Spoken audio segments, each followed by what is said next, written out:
So, good evening, everyone. Welcome to the week 6 problem solving session for the. So, the first week was about introduction about solid waste. What is solid waste? What are the types of solid waste? What is municipal solid waste? Its characterization, that is physical, chemical, and biological. Followed by second week, which was about collection system. That is, there are two types of collection system: primary collection and secondary collection. And followed lectures was about numericals based on collection system for municipal solid waste. And then we have seen few numericals based on that, and then processing of the waste. Then it was about transfer stations. So in areas where number of locations are to be served, and where the disposal facility or recycling facilities are at far away, so in those areas or those cities, transfer stations are generally located near the city, and from there, from the transfer station, all the waste is sent for further processing and or to finally for disposal. And then we have seen lectures about physical processing of the waste, that is recycling, in which we have seen recycling about metal recycling and plastic recycling and others. Also, there was lecture about pre-processing of waste before recycling, like reduction in particle size, segregation, and others. And there is also magnetic separation, in which ferrous metals are removed. And then we have seen the last week was about incineration, and there was, I think, 5 lectures on incineration. We have seen what are the different types of reactors used for incineration, what are the pollutants which comes out during incineration, and what are the various equipment devices that are used to remove those pollutants like particulate matter and others from the fume gas which comes out after incineration. And then the current week, that is week 6, it is about biological processing of the municipal solid waste, which is composting.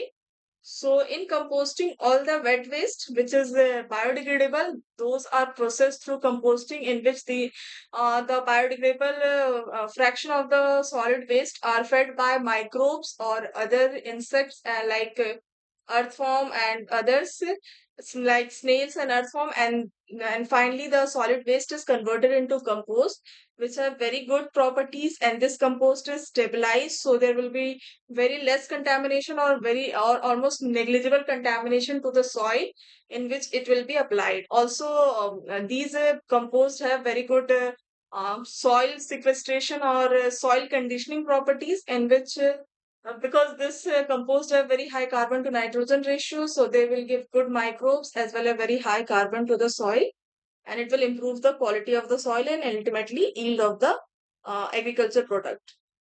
So let's go to the slides and discuss what we have seen in the lecture slides. So let me share my screen.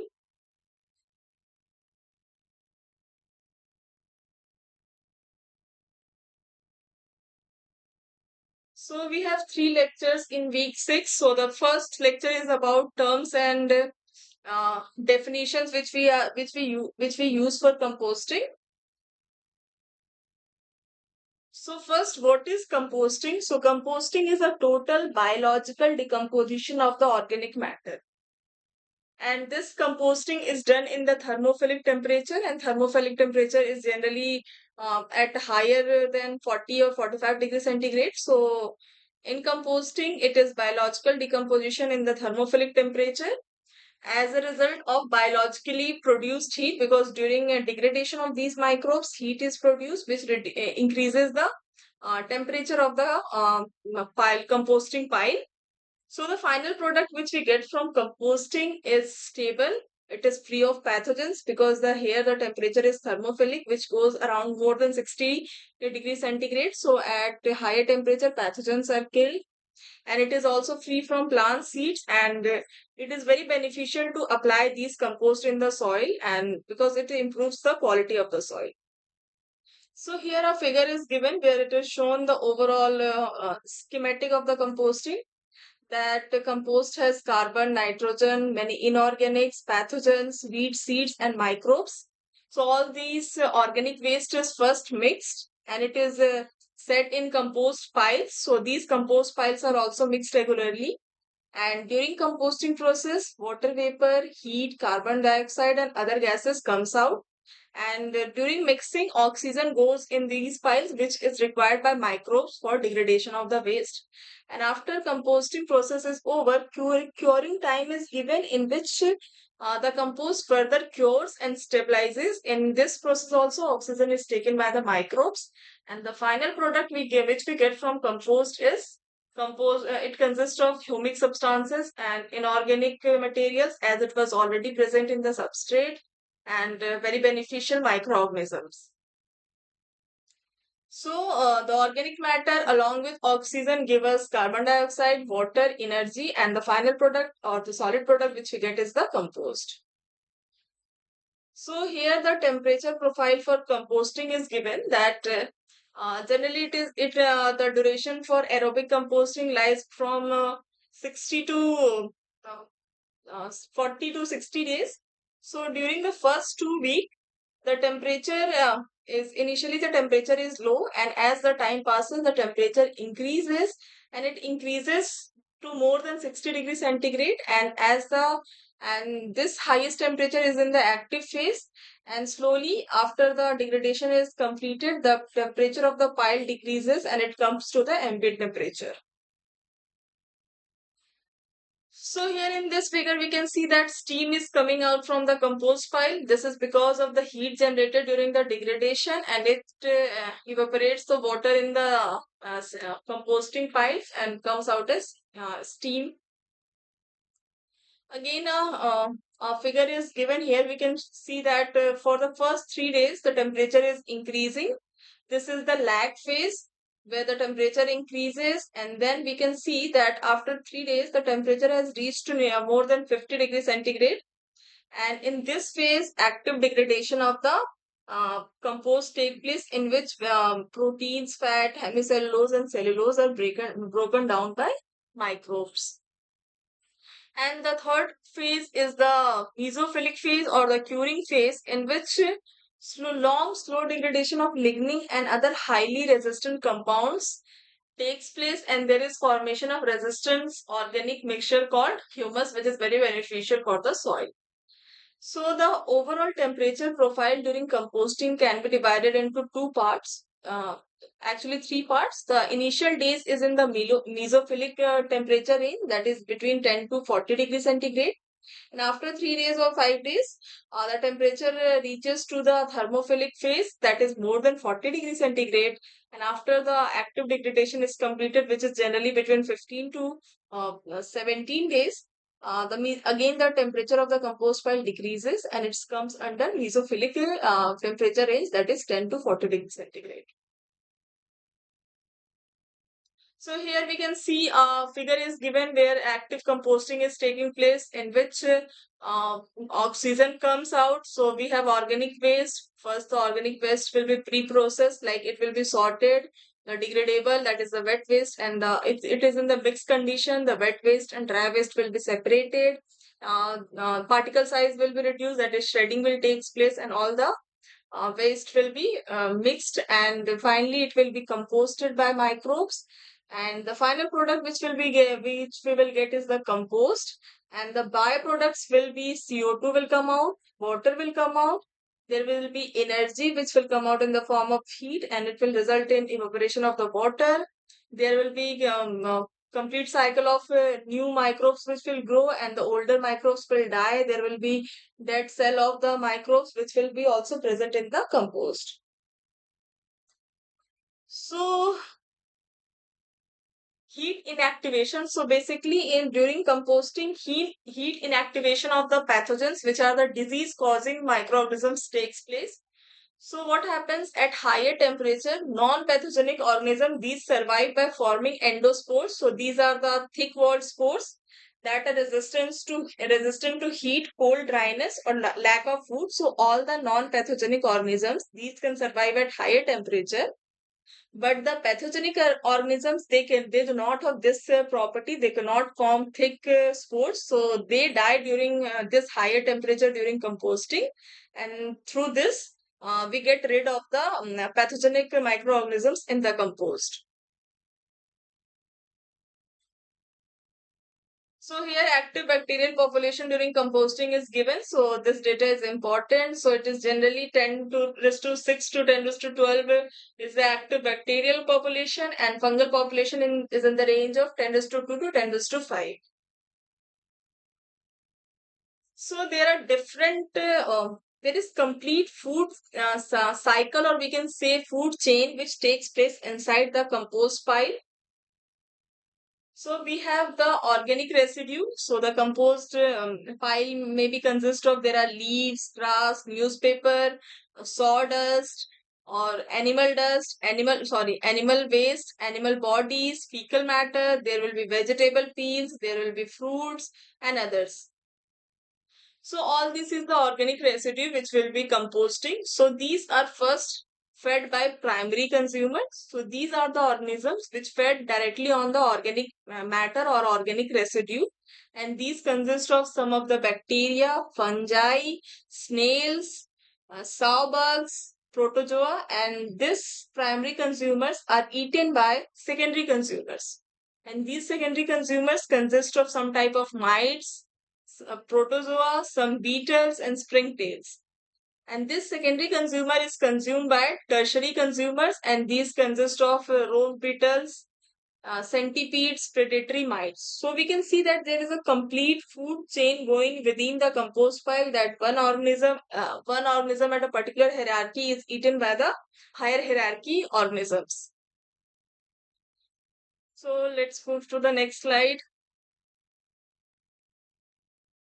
So here a enlarged image of the compost pile is given, where we can see that bacteria and fungi are shown in this system image. So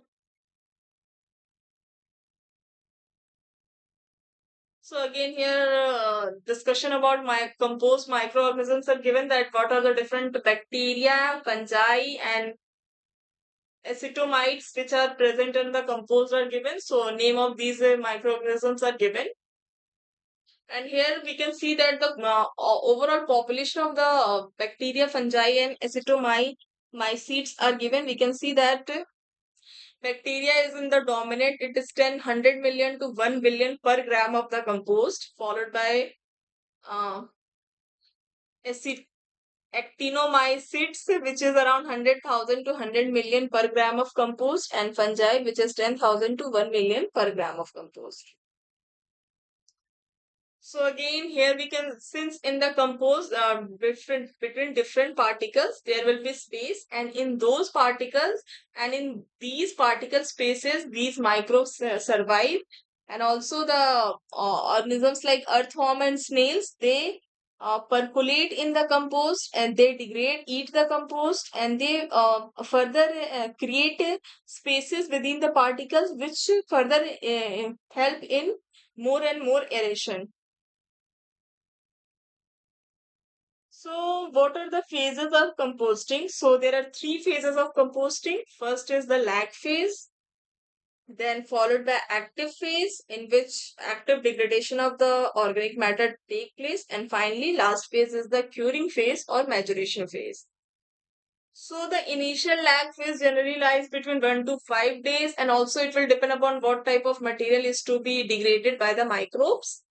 Then there is active phase, which is the exponential growth phase, in which very high increase in heat or temperature in the compost pile is seen. In this range, the active degradation of the organic matter take place by the microbes. And after this active phase, the temperature of the pile starts to decrease and eventually comes to the ambient temperature. And this phase is known as the curing phase.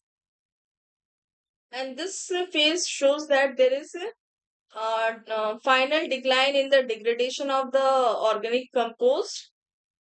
And finally, when the ambient temperature is reached, the curing phase is complete.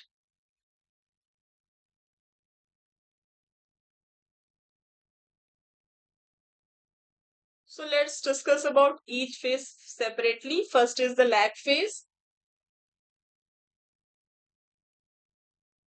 So lag phase starts as soon as the composting conditions are established. Like if we have first pre-processed the waste, we have arranged it in piles, we have added all the nutrients required, we have added all the essential microbes required. From that moment, the lag phase starts.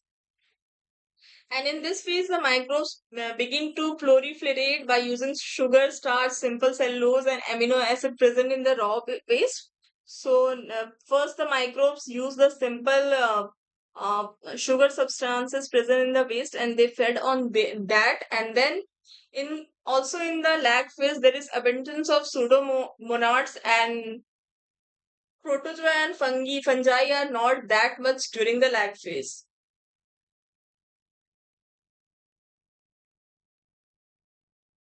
And as I have said, if there will be some waste which is hard to degrade, like the woody, if there will be a combination of woody waste and other waste, then the lag phase will be longer as compared to the waste which will have a highly processable or highly degradable material. Next is the active phase in which exponential increase in microbial numbers are seen, because in this phase the microbes are very active, and because of the degradation of the eating of the organic matter by the microbes, heat will be generated, and because of this heat, the temperature of the pile can increase up to 70 degrees centigrade. And in this phase, all the pathogens are killed because of this higher temperature, because pathogens cannot survive at higher temperature. And uh, and the overall duration of the active phase, it will depend upon what type of substrate is there in the, that is what is the organic matter present in the pile, and it will also depend in the environmental and operational conditions. Like if there will be proper aeration in the pile, then active phase will be shorter as compared to the pile in which proper aeration is not done. And also it will depend upon the ambient temperature. If the temperature will be colder, then we have to provide some heating on the pile to increase the temperature, and this will further enhance the active phase or active degradation of the organic matter. So the third phase is the maturation or curing phase. So when the active phase is completely, slowly the compost pile starts to, temperature of the compost pile start to decrease, and it eventually comes to the ambient temperature. And when the ambient temperature is reached, the compost has finally cured or matured, and it can be further used, or also there can be some additional curing phase which can be given to further stabilize the waste. So here we can see that the different images are given. So this is for static bioreactor and rotating bioreactor. So static is some reactor in which there is no mixing, and rotating bioreactor there will be a reactor which will be rotating. So there will be some mixing in the reactor, and because of mixing, more oxygen can come inside the can penetrate in the pores between the particles, and degradation will be more enhanced. So that's why we can see that after 5 day and even after 8 day, the color of the this waste is more towards blackish color as compared to the waste in the static bioreactor which has yellowish color. So since the color is going towards blackish, so we can so by seeing the color itself, we can see that in the rotating bioreactor, more degradation, more proper degradation of waste is taking place as compared to the static bioreactor. So again, we can see from this image that during day one, the color of the solid waste is yellow, from green because of the peels of the vegetable, then brown because of the leaves or other materials added in this. And slowly, as the duration is increasing, we can see that the color is coming more towards brownish black. So slowly, this is converting to compost. So this was all about lecture 1, which discuss about what are the phases in the compost, what is compost, what are the different phases, and how the compost looks during different phases. So the second lecture is about the factors which affect the composting process. So the first factor is the temperature. So temperature is very important factor, one of the important factor during composting. So as an environmental factor, temperature affects the well-being and activities of the microbial population. So the curve of composting process efficiency and speed flatten between 35 to 55 degrees centigrade and negligible at temperature above 70 degrees centigrade.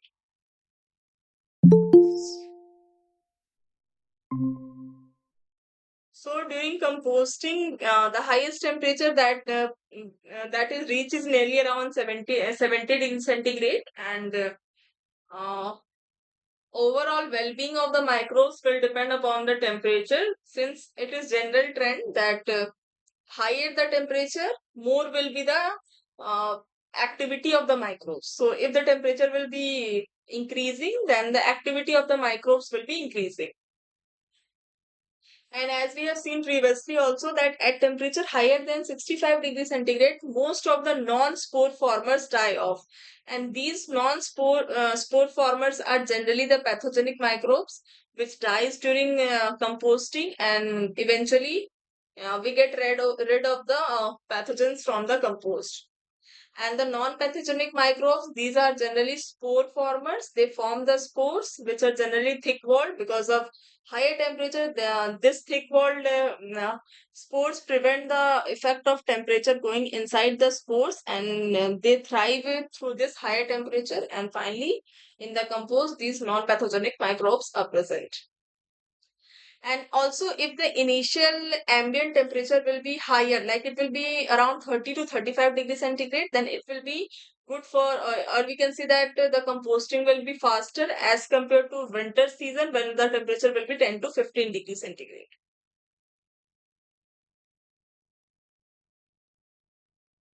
So here we can see that okay, so here we can see that piles of compost which are lying. So also our country, India, we have temperature on the higher side, except if we leave the most of the northern part and northeastern part. So India is very good for composting of the solid waste. But the problem in our country is that the solid waste which we get is not properly segregated. Even in the wet waste, there can be chances of finding metals and glasses which are not good for composting, and if these compost after degradation is applied on the soil, then it will also cause toxic effect on the soil and plants growing there. So here we can see a figure where again the temperature profile during composting is shown. So in this figure, that is the thermophilic phase or the active phase, in which there is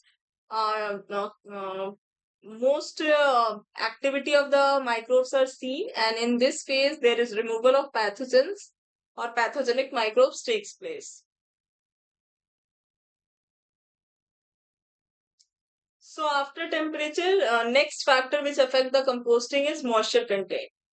So moisture content is also very important, because for growth or survival of the microbes, some minimum moisture is required in the compost.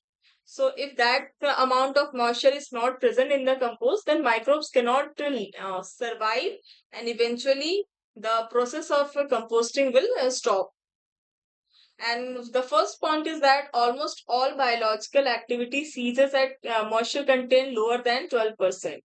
So there should be around 50 to 60% of the moisture content, which is considered optimum for composting. That's why the wet waste, which has higher moisture content, is used for composting.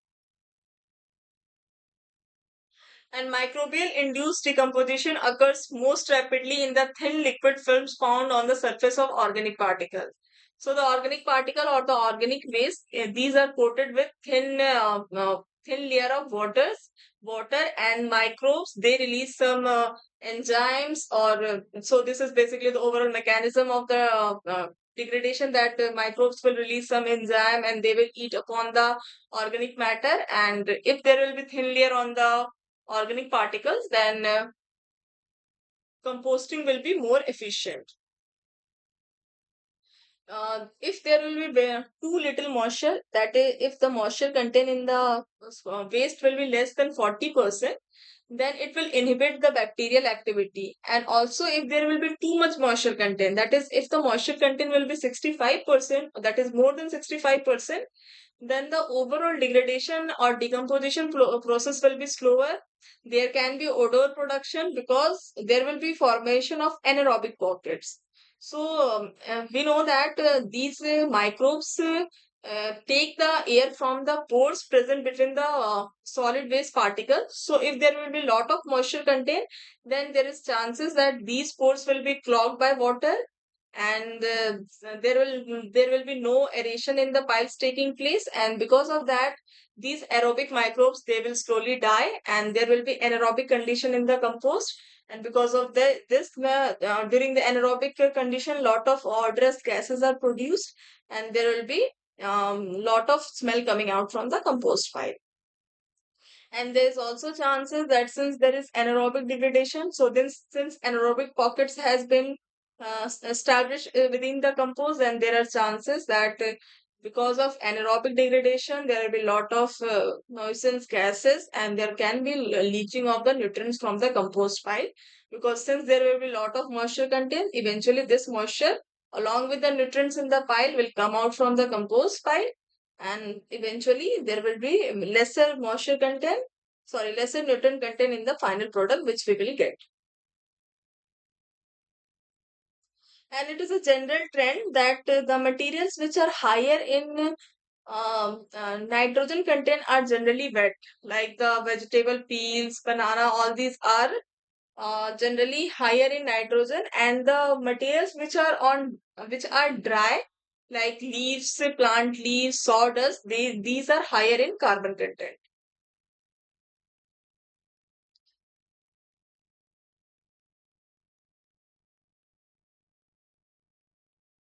So here a graph is shown where it shows that optimum moisture content ensures proper microbial activity and hence proper degradation of the waste. So here we can see that if the temperature is if the moisture content is on higher side, like if it is more than 84%, then the time for degradation of the waste is longer as compared to the solid waste in which the moisture content is on the lower side. So there is a thumb rule that the material should not be too dry and it should not be too wet. So the thumb rule is that the material, if the material is too wet, and we can take that material and squeeze it in our hand, and if the water comes out from that, then we can see that the material is too wet, and it is not good for composting. So we need to add some dry materials like leaf or sawdust in that. And if we take the compost and if it feels too dry in our hands, then it is also not good. So there should be some optimum moisture content in the compost. And moisture content should be monitored during every turning of the compost piles, because it is very important for survival of the microbes in the pile. Next is the particle size. So generally, if the particle size will be smaller, then microbial activity will be more, because there will be more surface area available for the microbes to feed on the organic matter. But again, there is some minimum limitation to the particle size, because if the particle size will be too small, then then the spaces between the particle will also be small, and there is chances that these spaces will get clogged because of moisture and other factors, and eventually the chance is that anaerobic conditions can prevail in these pockets, and the aerobic degradation of the organic matter can cease. So it is written that, on the other hand, when particles are too small and compact, air circulation through the pile is inhibited, and this decreases the oxygen available to the microorganisms within the pile and ultimately decreases the rate of microbial activity. So the recommended size of particles for composting is less than 1 centimeter. So the size of the so the size of the organic waste should not be more than 1 centimeter for composting.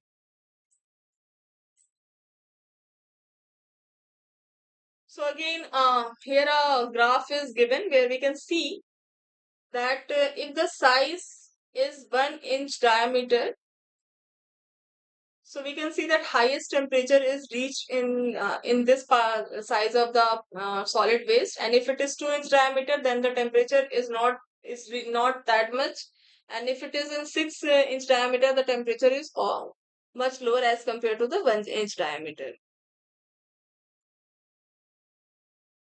So the particle size is reduced by shredding or grinding. So grinding or shredding of the materials can be done if the material is fibrous, like if there is leaves, woody plants or corn stalks. So these can be shredded or grinded. So here our shredder is shown.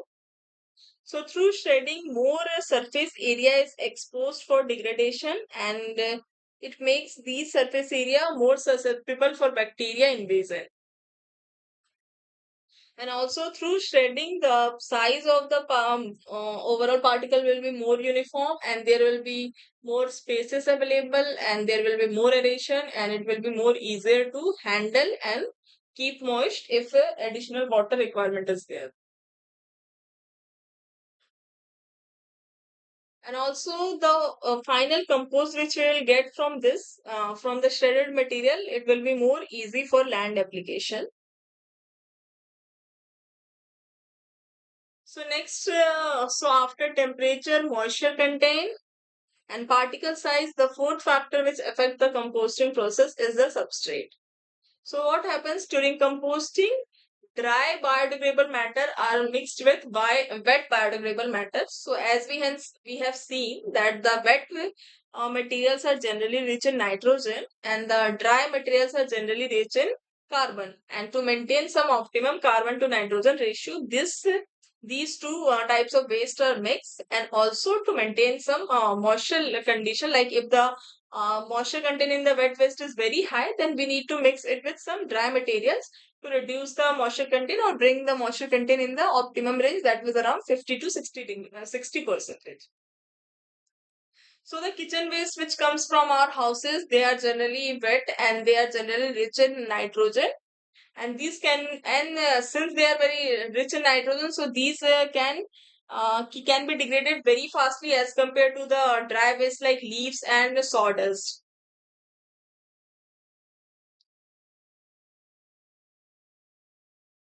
Also, sewage sludge, that is the sludge coming out after treatment of the sewage.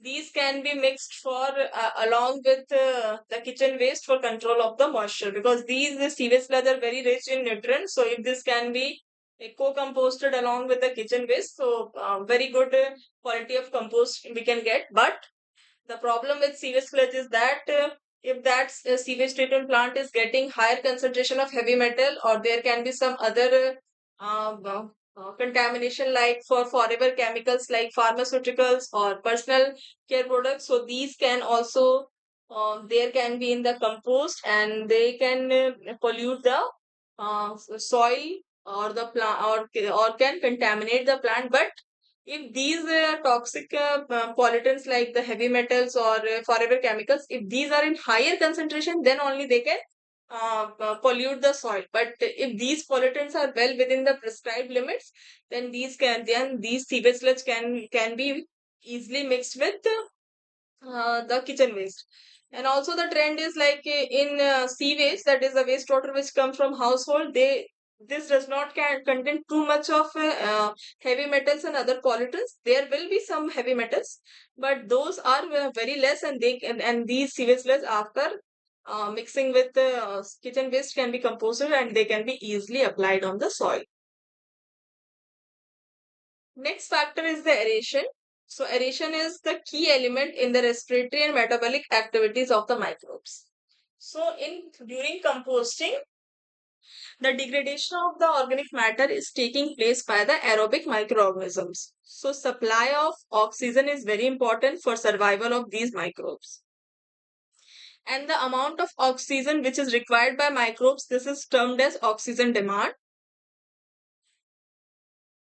Temperature, moisture content, size of bacterial population, and availability of nutrients. These are the some of the key factors that influence the oxygen demand. So if there will be more bacterial population, then more oxygen will be required. And if there will be more availability of nutrients, then more degradation of the pile will be taking place, and microorganisms will be increased, multiplying in much higher rate, and that's why there will be more requirement of air or oxygen. So more aeration will be required.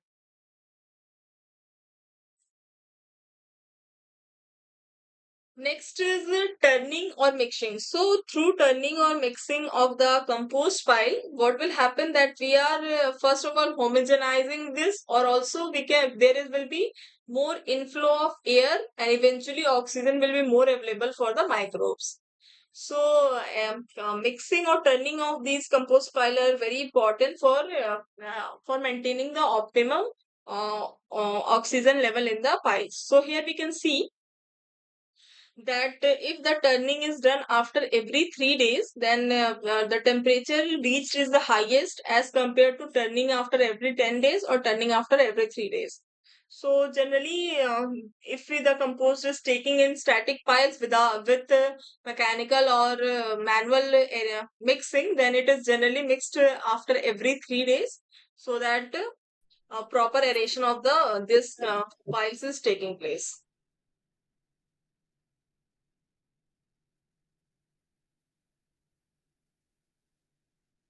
So this is continuation for mixing. The inside of the pile gets the hottest. So if the pile is mixed frequently, the decay of the matter will be more even. So mixing will homogenize the overall pile. So generally, the at the center of the pile there will be the temperature will be very high.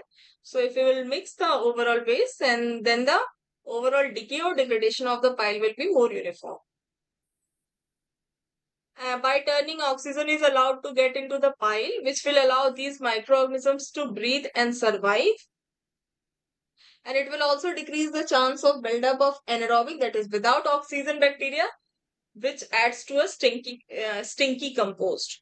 So aeration is required to homogenize the pile, to give oxygen to for the aerobic microbes to survive, and also since there will be aeration, so the anaerobic microbes cannot survive in these piles, because these anaerobic microbes are very sensitive towards oxygen. So if their oxygen will be there will be little bit of oxygen in the pile, so these anaerobic microbes cannot survive. So the next factor is carbon to nitrogen ratio. So carbon is the food source here. All the microbes that will be present in the waste pile, they will feed on this carbon for their metabolism. And nitrogen is the building element. So there should be some optimum carbon to nitrogen ratio in the pile, and the ideal ratio is generally considered as 30, that there should be 30 parts of available carbon to 1 part of available nitrogen. And carbon is the source of energy, that is, carbon is the food for the microbes, and nitrogen is the building cell structure. And if the carbon to nitrogen ratio of compost is more, the excess carbon tends to utilize nitrogen in the soil to build up cell protoplasm, that is, robbing of soil. So if the carbon to nitrogen ratio will be more than 30, so in this compost there is very large amount of food that will be available for the microbes. So when we will apply this compost to the soil, what will happen that the microorganisms uh, will feed on this carbon, and for nitrogen they will take the nitrogen that will be already present in soil. So the nitrogen content of the soil will decrease, and eventually this phenomenon is known as robbing of soil. That is, instead of supplying more nutrients to the soil, this compost is taking the nitrogen from the soil and decreasing the nutrient content in the soil. Next is, if carbon to nitrogen ratio is too low, the resultant product does not help improve the structure of soil. So there should be some optimum carbon to nitrogen ratio. So if the carbon to nitrogen ratio will be very low, then the overall structure of the soil will not be that good.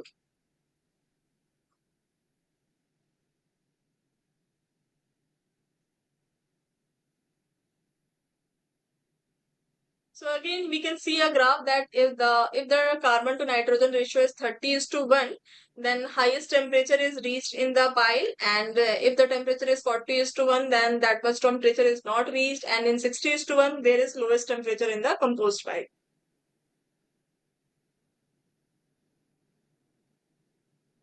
So carbon to nitrogen ratio is a critical factor in composting to prevent both nitrogen robbing from the soil and conserving maximum nitrogen in the compost. So that's why carbon to nitrogen ratio is very important to maintain. And generally, this carbon to nitrogen ratio is maintained by mixing two different type of biodegradable waste. First is the wet waste that comes out from our kitchen, and these are very high in nitrogen. And this waste can be mixed with the dry waste or brown waste. So the materials that are high in carbon are typically dry and brown materials such as sawdust, cardboards, dried leaves, straw, branches, and other woody or fibrous material that rot down very slowly. And the materials that are high in nitrogen are typically moist, green materials such as low grass clippings, fruits and vegetable scraps, animal manures, and green leafy material that rot down very quickly. So this green materials which degrades very quickly and are rich in nitrogen, this can be mixed with the materials which are rich in carbon but degrade slowly and are less and have lesser moisture content. So we can mix these two types of the material, that is the brown waste and green waste, to get the optimum carbon to nitrogen ratio. So generally two parts of brown are mixed with one part of green.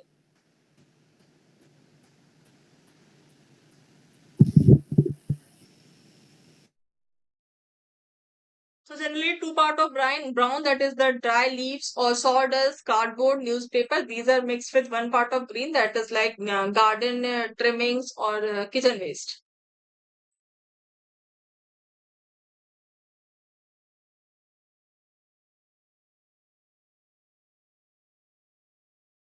So here it is shown that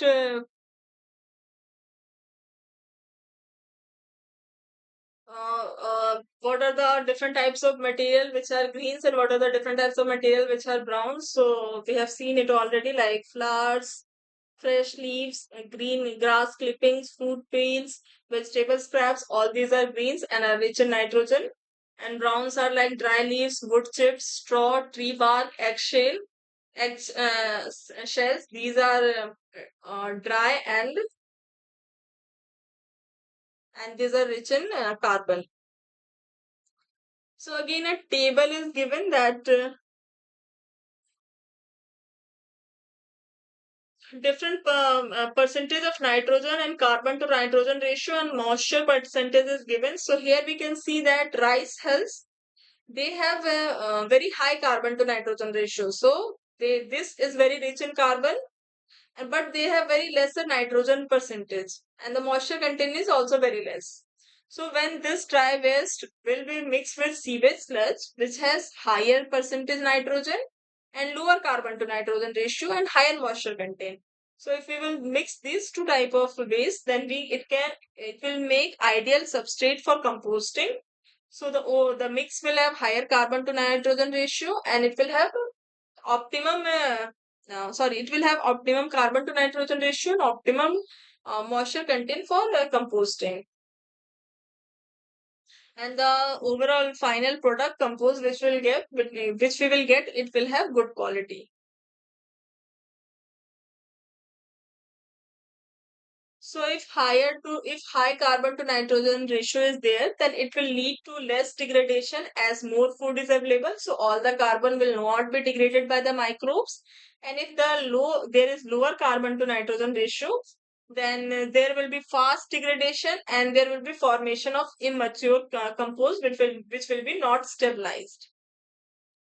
So this was all about the second lecture. So let's move to the third one. So third is about types of composting. Uh, half or I can say part of the types of composting is in week 6 and it is followed in week 7, which we will see next week. Week 7 is also about composting. So first, a brief history of composting is discussed. So the composting has been taking place for thousands of years. So in ancient time, Rome, composting was taking place in Rome, Greece, and there is evidence for that. So, the father of modern composting is Sir Albert Howard, which have developed the method which is known as Indore method in India. So, in this method is based on traditional composting in which the waste is arranged in piles and this waste is mixed after every 3 days, or depending on the type of the waste, it is mixed, and then after 5 to 6 weeks, the compost is prepared, is matured, and we get the final compost.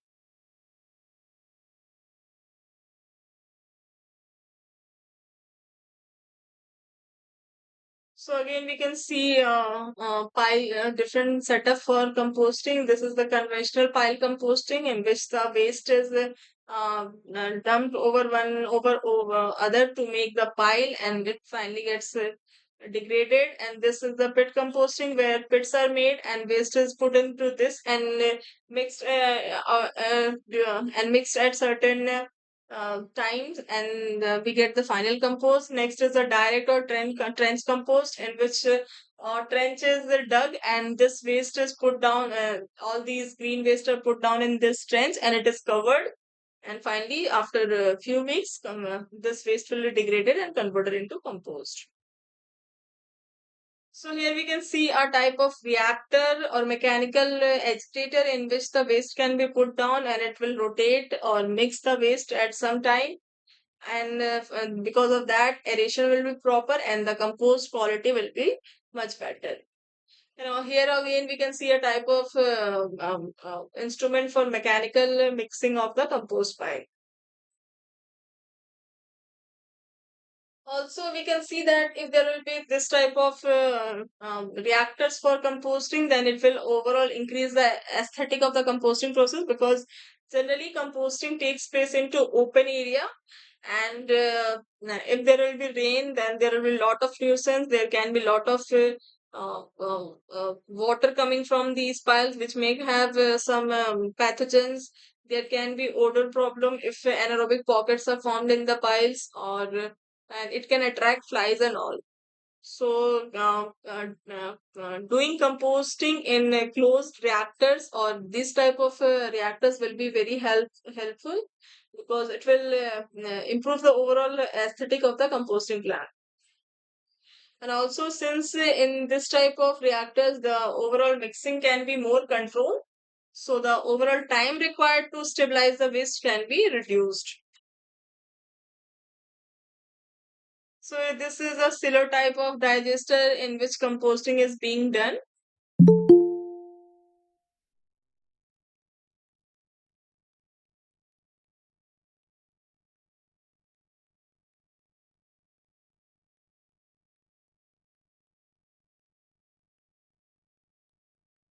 So we can divide the composting into two types. First is the open process, and next is the reactor process. So open process can be further classified into two types. Agitated pile, in which the agitation will be done by mechanical or manual agitation. And next is the static pile or aerated pile. So there can be aerated pipes in the piles, in the waste piles, in which in which some diffuser can be installed for aerating the pile, or this pipe can be opened at both the ends, so that air can go inside this pipe and finally go inside the pipe. So next is the reactor process. So there can be vertical flow, horizontal or inclined, or non-flow, that is the batch type of reactors, which can be used for composting. So generally it is divided into further three parts. Low technology, that is the agitated or windrow. So this single type of pile is known as windrow. Next is the mid technology, in which aerated static piles can be used. So here the figure is given that we can see there are pipes at the bottom of the pile. So these used to help to aerate the this waste pile. And high tech or in vessel, in which the composting takes place inside this vessel only. So they are a rotary drum composter. So this figure is for the rotary drum composter. Next is the box or tunneling composting. So this is for the agitated or windrow composting. Large volume of diverse waste, such as yard trimmings, grease, liquid and animal byproducts such as fish and poultry waste, can be composted through this method. So windrow system can be two types, static pile or agitated pile. So here we can see that in agitated pile, some type of instrument is used to mechanically mix this pile.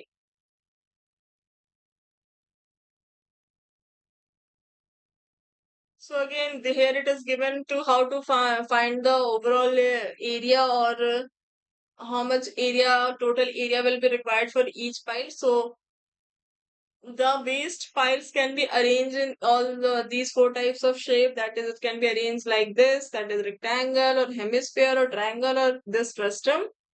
So if we can find out the total volume for feedstock. So how much volume of we required for making this pile. So it will depend upon what is the retention time, what is the rate of delivery of the waste, that is how much kg of waste is coming per day, and what waste divided by what is the bulk density of the waste. So through this we can find out the total volume of feedstock coming. Next we can find out area occupied by windrows. So volume of each windrow can be find out depending upon its cross section.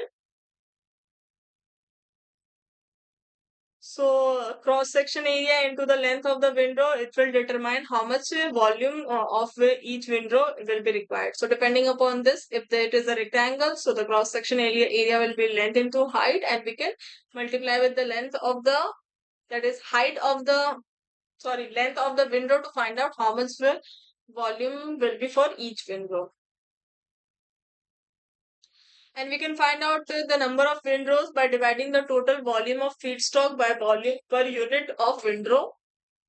We can find out the area occupied by single windrow. That is how much area is occupied by solely just by windows without the spaces between two windows. We can find out by number of windows into area per window.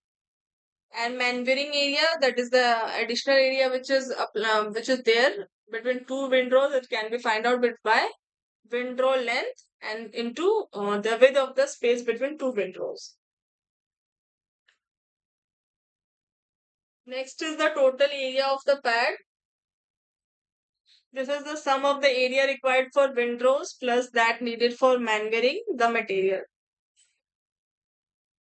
So the total area of pad will be how the area required for all the windrows, and also for the additional area required between the windrows for walking or for installing the instruments for mixing and all. So here a type of mixer is shown where we can see it has lot of blades. So this will help to mix the windrow pile. Again, we can say this is the aerated static pile with aeration. Here pipes are installed, and all these pipes are generally connected with a diffuser which takes the air from the atmosphere and send it to these piles, and these piles will be connected to further diffusers which send the air or oxygen inside the pipe.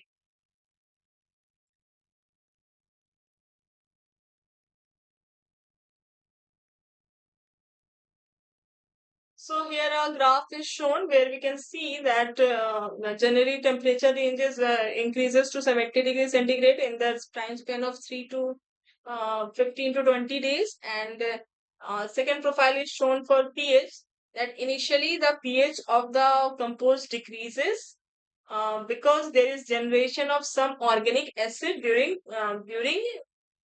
degradation of the compost. So then since these organic matters are taken by microorganisms, which is not done in single step. So there is multiple steps for like hydrolysis, in which the complex organic matter are broken down into simpler ones, and then there's a lot of uh, steps which takes place. So there is generation of some organic acid which lowers the pH, and with time acid breaks down, and eventually the pH of the final compost increases to 7 to 8.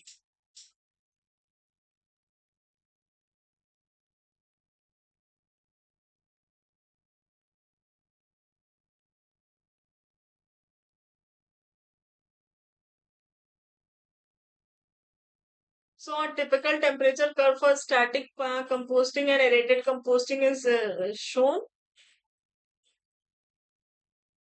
So the typical, this is the dash line is for the turn control. It should be like this. And for control aeration, we can see that the temperature is reached, and initially there is rapid rise due to by increase in biological activity, and there is eventually after the active wave phase the temperature reduces, and there is no further biodegradable carbon present in the compost. All the biodegradable matter are degraded, and finally the ambient temperature inside the pile is maintained. And we can see the pH profile that as the time increases, initially the pH of the pile decreases because of organic acid formation under temporary anaerobic conditions, and eventually with time these organic acids are decomposed and the temperature increases since there is a protein breakdown and there is some ammonia formation. And if this ammonia, if it will dissolve in the water in the vicinity of the organic matter, this will increase the this will increase the pH, and slowly as the degradation is slowing down, there will be reduction in the formation of ammonia, and eventually the pH of the compost pile will stabilize to nearly between 7 to 8.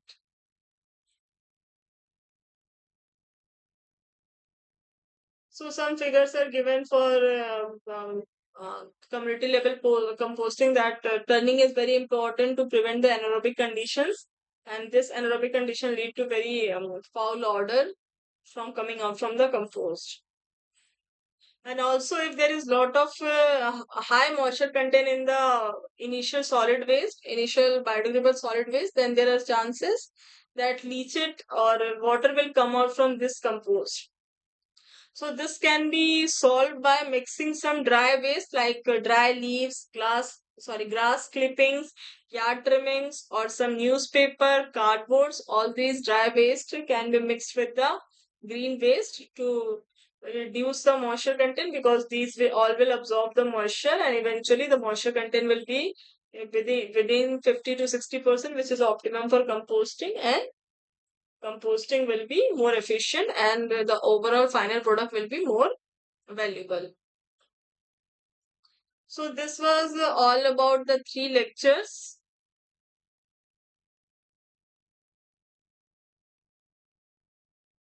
So these were the three lectures which were there in the week 6. So the first was about definition and some terms about composting. Next was about the factors which affect the composting, that is moisture content, what is carbon to nitrogen ratio, substrate, temperature, and all. And the last lecture was about different types of composting, that is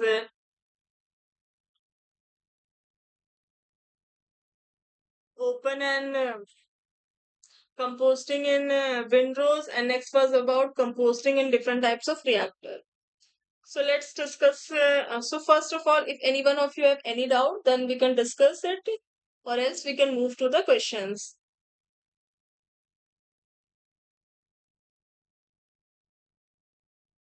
Okay, so I think there is, if you have any doubt, you can just post in the chat, or you can unmute yourself and then we can discuss.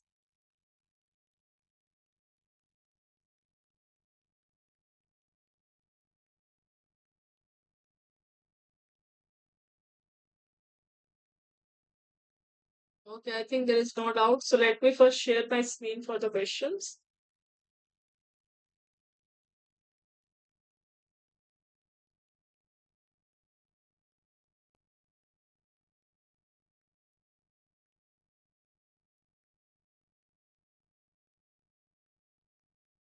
So in this week, there is no numerical, so we'll discuss the theoretical question from the lecture slides.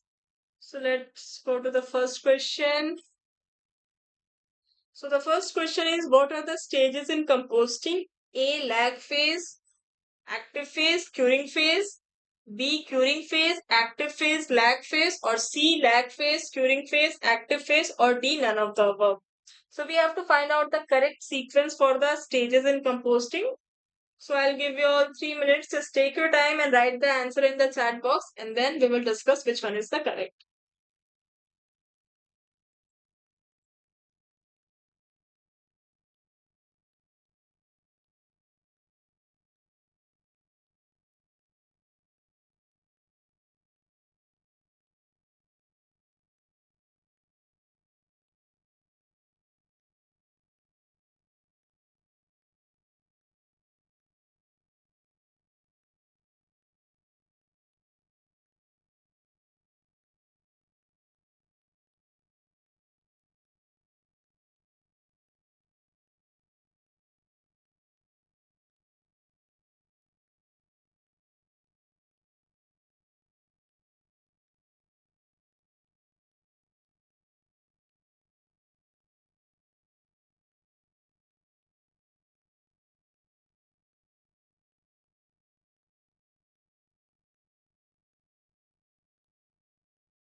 So as we have seen in the lectures that the different stages in composting is lag phase, in which there is a first the bacteria feed on the simple sugar compounds, and in lag phase there is a slowly increase in the degradation of the organic matter, and there is very steep rise in the temperature of the windrow pile, and followed by active phase. In active phase, there is the active and very fast degradation of the organic matter by the microbes, and because of this, there is increase in heat production, and eventually the temperature of the windrow piles increases to nearly 70 degrees centigrade.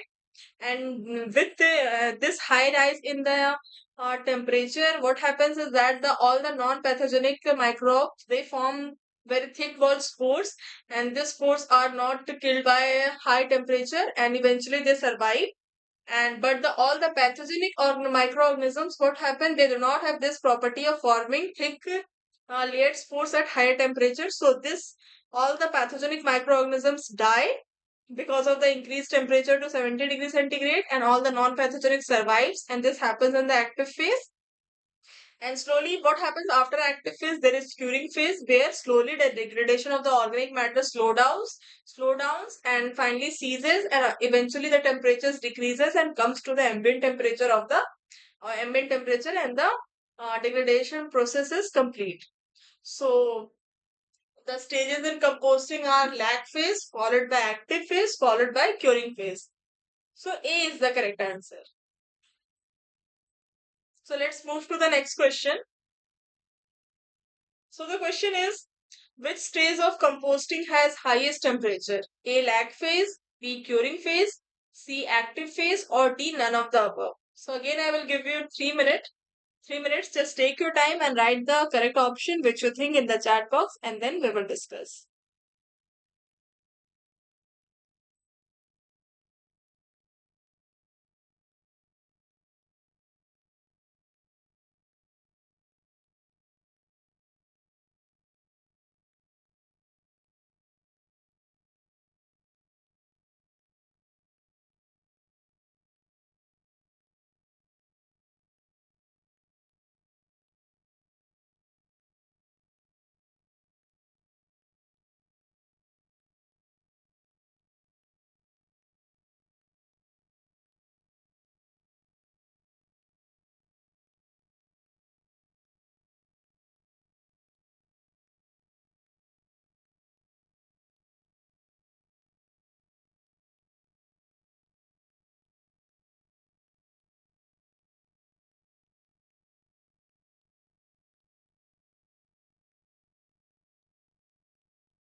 So as we have seen in the lectures that during the active phase, the compost pile has the highest temperature. So since during the active phase, there is exponential growth of the microbes. Because of the exponential growth, these microbes, they fed on the organic matter and they multiply by many folds. And during degradation, we know that the heat is generated. And because of the heat generated during composting, the overall temperature of the composting pile increases with the highest temperature at the center of the pile. So during active phase, the temperature is highest, and during lag phase, initially what happens that the microbes start to feed on the simple sugar, and slowly the temperature increases during the lag phase, followed by active phase, which has the highest temperature. And after the active phase, the degradation slows down, and eventually the temperature of the composting pile decreases and comes to the ambient temperature, and this phase is the curing phase. So the highest temperature in the composting is during the active phase. So C is the correct answer. So let's move to the next question. The amount of oxygen required by microbes is termed as oxygen demand, water demand, or C, none of the above. So it is a pretty straightforward question. So this is directly from the slide, and we can, without reading the slide, we can know what is the amount of oxygen required by microbes is called. So again, I will give you all 3 minutes. Just take your time and write the option in the chat box, and then we will discuss.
So the amount of oxygen required by microbes is called as oxygen demand. So how much of the oxygen is required by microbes for survival and degradation of organic matter during composting is known as oxygen demand.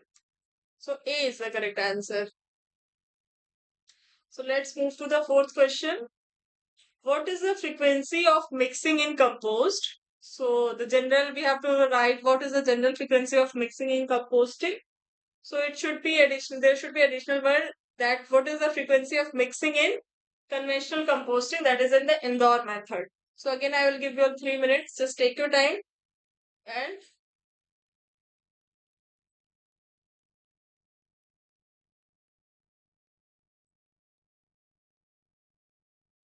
So just write whatever option you think is the correct in the chat box, and then we will discuss.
So the frequency of mixing of compost pile in Indore method is generally 3 days. So after every 3 days, the compost pile is mixed either manually or mechanically to so that proper there is homogenization of the pile, and also there is air that goes inside the spaces in the piles and increases our oxygen content, and which eventually helps the microbes in degradation. So the answer is 3 days. Okay, so let's move to the next question.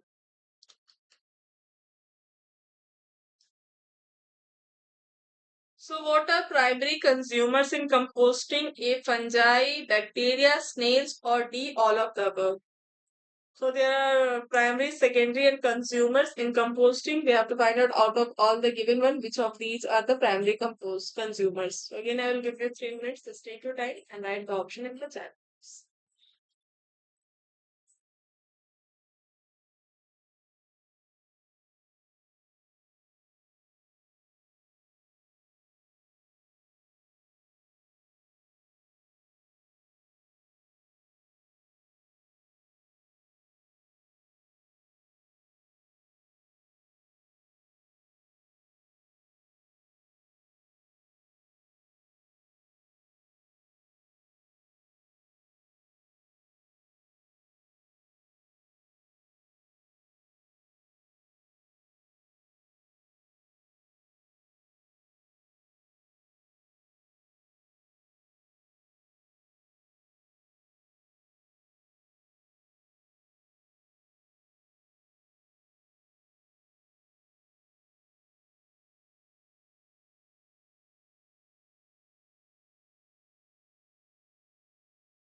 So, uh, the primary consumers during composting are fungi, bacteria, snails, slugs, millipedes, slow bugs, some mites. So all these are the primary consumers in composting. So D will be the correct answer, that all of the above are the primary composters in composting.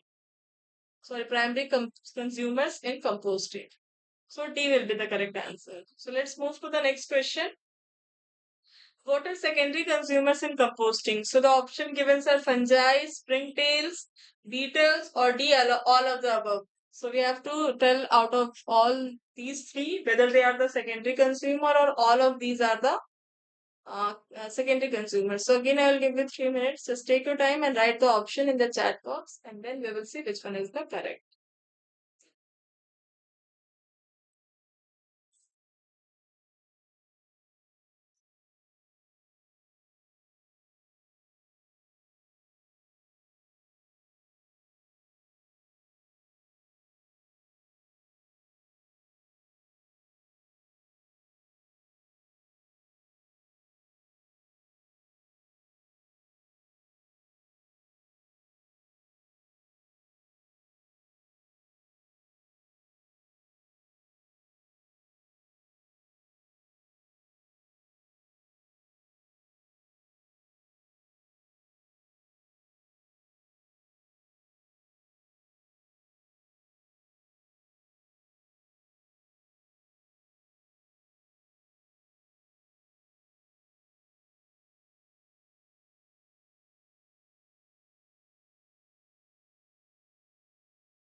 So the secondary consumers in composting are springtails and beetles. So fungi is generally the primary consumers during composting. So springtails and beetles, that is B and C, will be the correct answer. Springtails and beetles.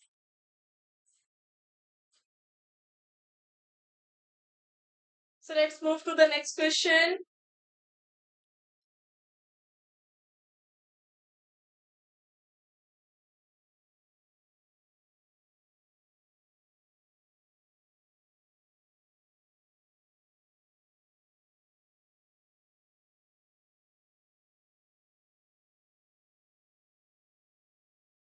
So we have to tell what are the primary consumers in composting. A. Fungi, B. Predatory mites, C. Snails, or D. Centipedes.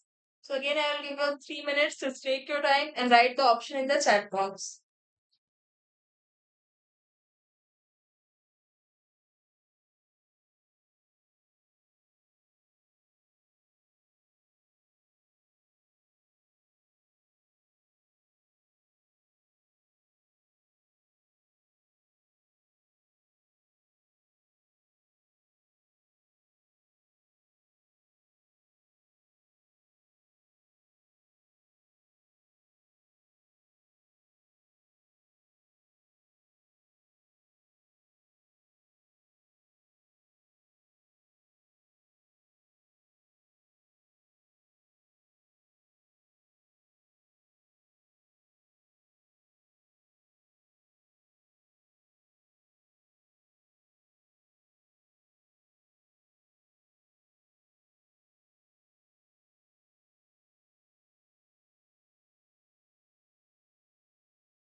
So out of the four options, fungi and snails are the primary consumers, and predatory mites and centipedes, these are the, I think, tertiary consumers during composting. So A and C, that is fungi and snails, will be the correct option. That the primary consumers during composting are fungi and snails. So let's move to the next question. So the question is, high C carbon to nitrogen ratio will lead to less degradation, fast degradation, formation of immature compost, or D, none of the above. So we have to, one more thing, there can be more than one option which will be correct. So we have to tell what does high carbon to nitrogen ratio leads during composting. So again, I will give you 3 minutes. Just take your time and write the option in the chat box.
So high carbon to nitrogen ratio will lead to less degradation because since carbon is higher as compared to nitrogen, and it will be generally more than 30. So since 30 is the optimum carbon to nitrogen required for composting of the waste, and if it is more than 30, so what will happen that there will be some left undegraded carbon or organic matter.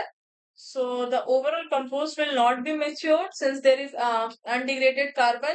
And when this compost will be applied to the soil, then what will happen that the overall quality or structure of the soil will not improve. And to degrade this carbon to nitrogen ratio, so since and to degrade the undegraded carbon during composting, so microbes will take the nitrogen from the soil, and it will reduce the nitrogen content of the soil, and it will degrade the undegraded carbon in the compost. So eventually, instead of increasing the nutrient content or enhancing the quality of the soil, this high carbon to nitrogen ratio compost will rob the soil of nutrient, that is nitrogen, and so this phenomenon is known as robbing of soil, since microbes are taking nitrogen from the soil instead of giving nitrogen to the soil. So overall high carbon to nitrogen ratio will lead to less degradation, and there will be compost with higher carbon, and if this compost will be applied to the soil, then microbes present in the compost will take the nitrogen from the soil for building of building of cells, and eventually the nitrogen content of the soil will decrease, and this is known as robbing of soil. So high carbon to nitrogen ratio will lead to less degradation. So A is the correct answer. So let's move to the next question.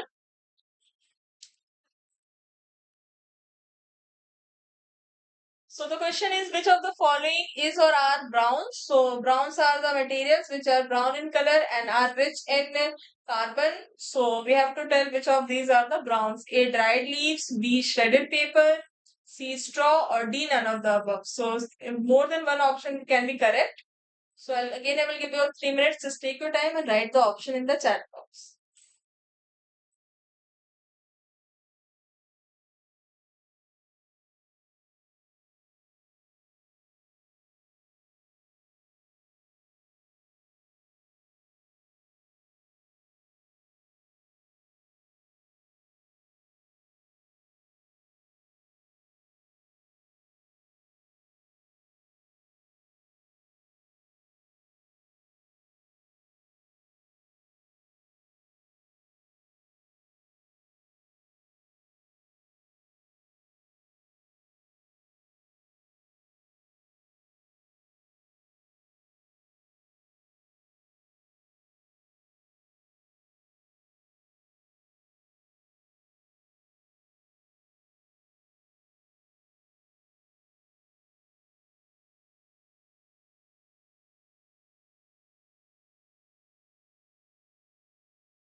So browns are the material which are rich in carbon and they are generally dry as compared to the wet, that is the material which are rich in nitrogen. So dried leaves, shredded paper and straw, all these three will have higher carbon content as compared to nitrogen and they are dry. So A, B and C, all three are the correct option. The dried leaves, shredded paper and straw, these all three are the browns, that is material which are rich in carbon and are dry. So let's move to the last question. So the question is which of the following items are called greens, because they are called greens because they are generally usually wet and green in color. So the options are A, food scraps, B, grass clippings, C, shredded newspaper or D, pine needles. So we have to find out which one is the correct option. So again I will give you 3 minutes. Just take your time and write the option in the chat box.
So out of the four options, that is food scraps, grass clippings, shredded newspaper, and pine needles.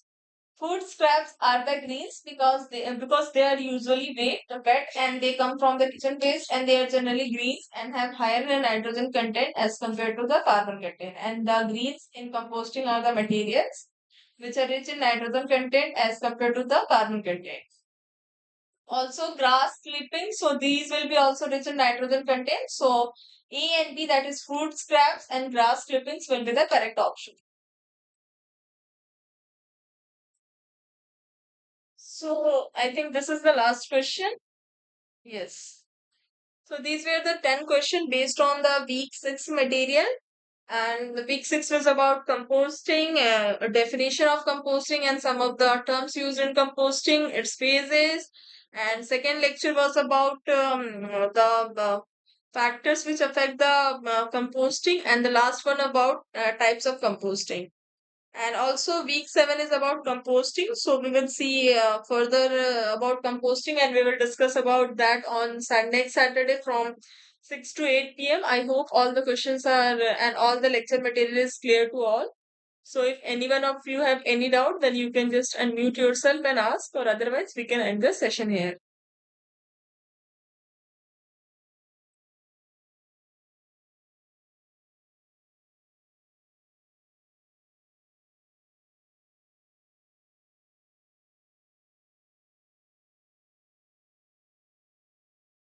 So, I think there is no doubt. So, okay, thank you so much for joining. Have a nice day. We will meet on next Saturday from 6 to 8 p.m. Thank you. So, you can just leave the meeting.